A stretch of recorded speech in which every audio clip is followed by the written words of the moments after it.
मित्रों नमस्कार।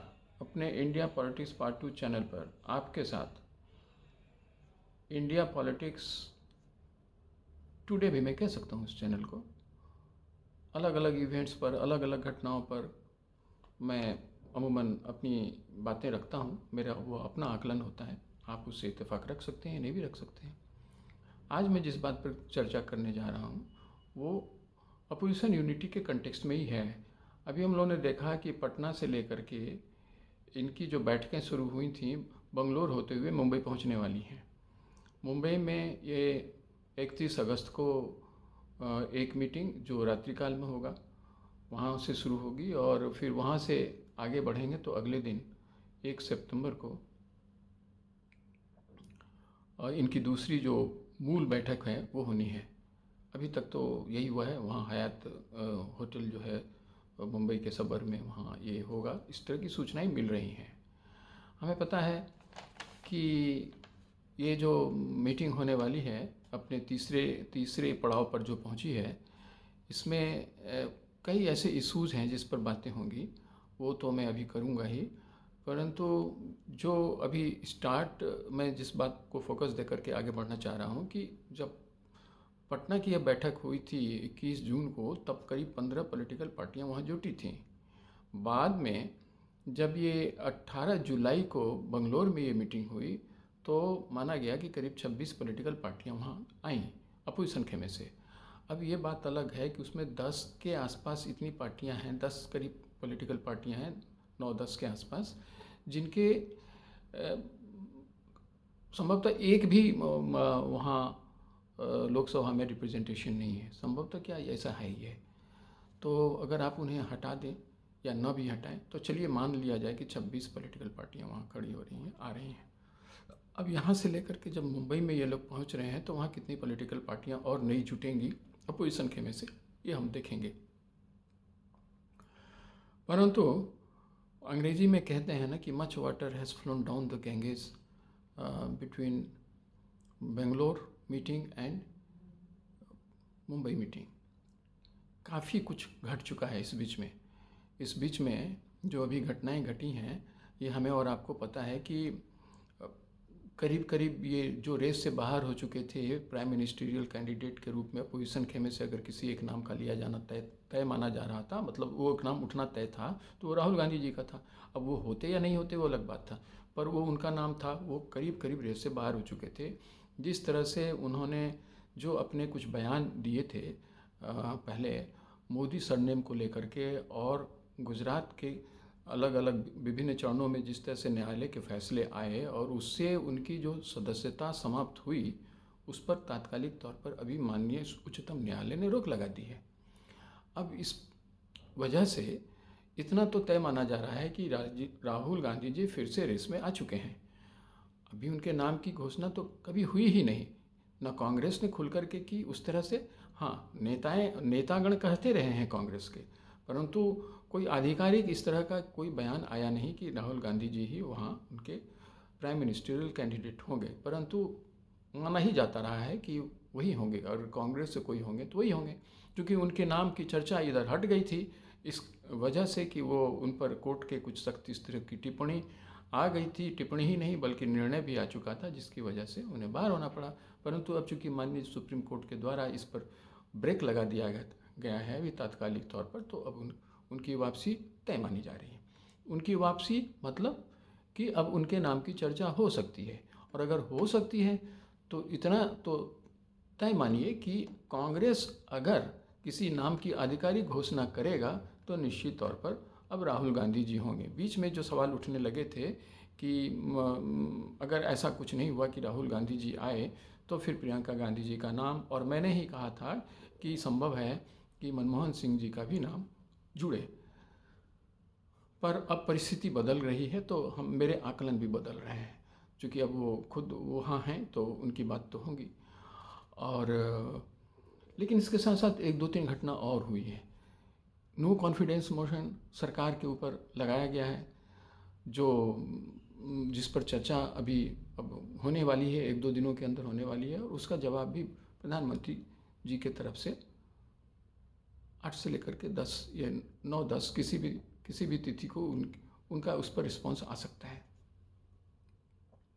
एक ये इम्पॉर्टेंट घटना होनी है।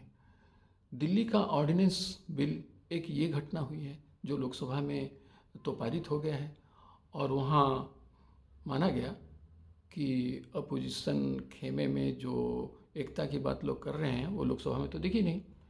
कांग्रेस ने कई जगह से बाद में ये सूचना भी मिली कि उसने वॉकआउट कर दिया, और स्वाभाविक था, ना भी वॉकआउट करती तो ये तो लोकसभा से पास होना ही था। वहाँ तो एब्सोल्यूट मेजॉरिटी में एनडीए है ही है।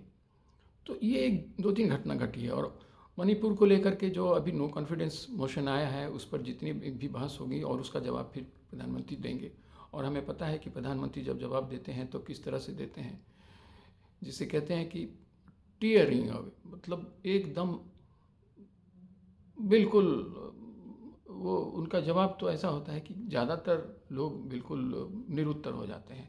तो अब उसका भी इंतज़ार है। और ये जो मीटिंग होने वाली है, ये सब इसके बाद होने वाली है। ये दो तीन घटनाएं तो घट चुकी। अपोजिशन, ये दिल्ली में जो ऑर्डिनेंस आया वो लोकसभा से तो निकल चुका है। इसके अलावा राहुल गांधी जी आ चुके हैं। इसके अलावा अपोजिशन का जो नो कॉन्फिडेंस मोशन है उस पर प्रधानमंत्री अभी बोलने वाले हैं। तो ये सब महत्वपूर्ण बातें इस बीच में हुई हैं।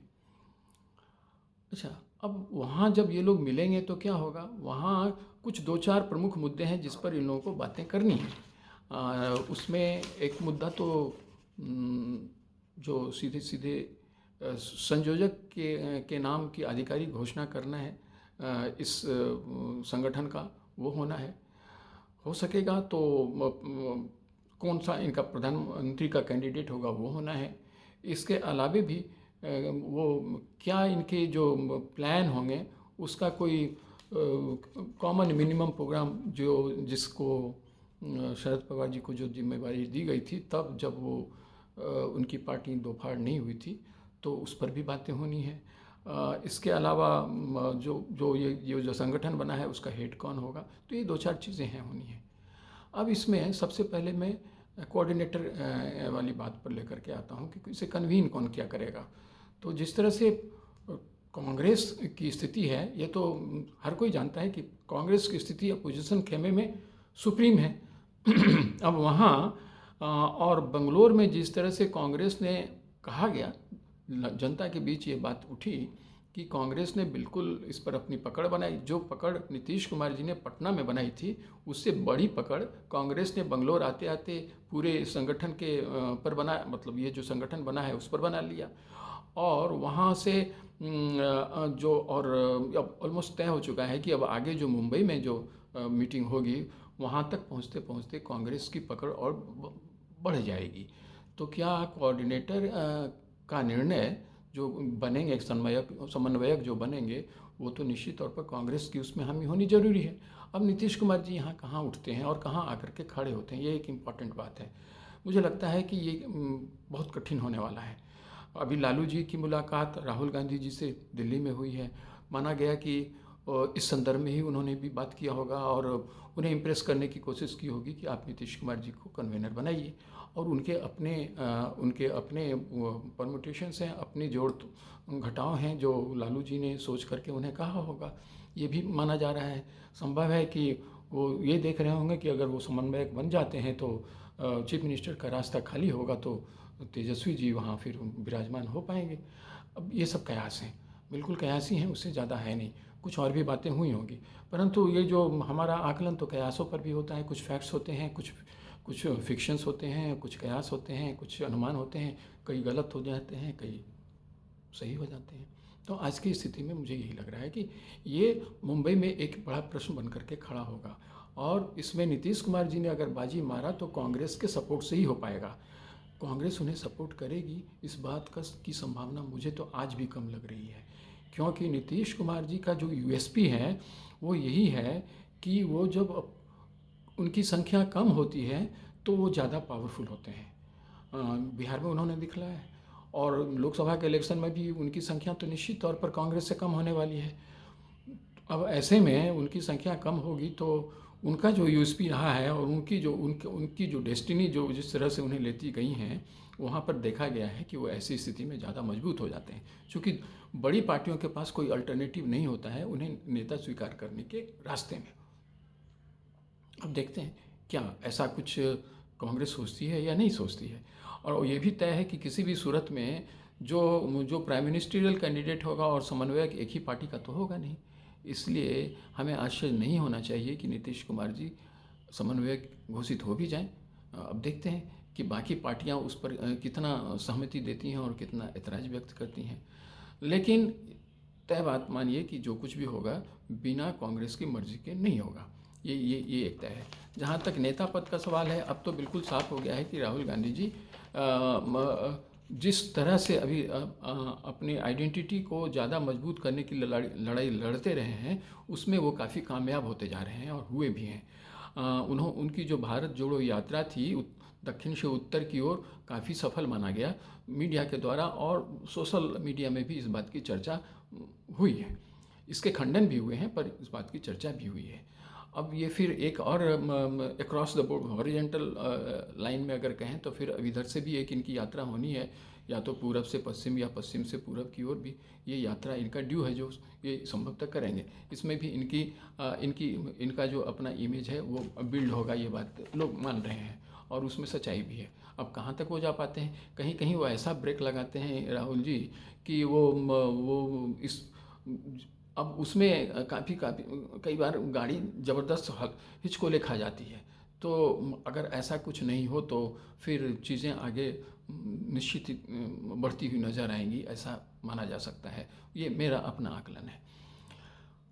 अब रह गया नेतृत्व का सवाल, पार्टी का नेतृत्व कौन करेगा। तो पार्टी का नेतृत्व तो हर हालत में, मतलब ये जो संगठन है उसका नेतृत्व तो हर हालत में कांग्रेस के पास ही जाना है। खड़गे जी अभी हैं ही हैं और मुझे लगता है इस पर मुहर लगेगी, या फिर सोनिया जी को बनाया जाएगा, और या फिर हो सकता है कि मनमोहन जी को, चूँकि अब नेता के पद पर वो नहीं होंगे, तो मनमोहन जी को बनाया जाए। लेकिन मुझे सोनिया जी के बनाए जाने की संभावना ज़्यादा लगती है, क्योंकि सोनिया जी ने 2004 में अपने नेतृत्व में कांग्रेस को विरोधी पक्ष से उठाकर सत्ता पक्ष में दर्ज करा दिया था, और वहाँ से 10 साल तक इनकी सत्ता बनी रही थी। सोनिया जी का प्रभाव अभी भी माना जा सकता है कि है।